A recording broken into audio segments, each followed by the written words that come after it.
A historic site has been recognized for their participation in the Underground Railroad. After restorations were complete, the Macedonia Missionary Baptist Church unveiled the official marker recognizing the site's inclusion in the Appalachian Freedom Heritage Tourism Initiative. The AFHTI is a three-state effort to locate and document Underground Railroad sites across the tri-state. We went through a bloody civil war to end the institution of slavery. This was a place that was working to abolish that institution even before the war began.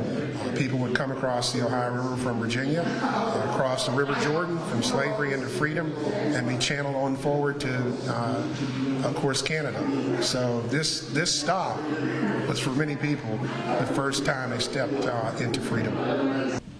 The church was recently recognized by the National Park Service as an Underground Railroad site, underscoring its historical significance in not just American history, but Appalachian history as well. Very nice.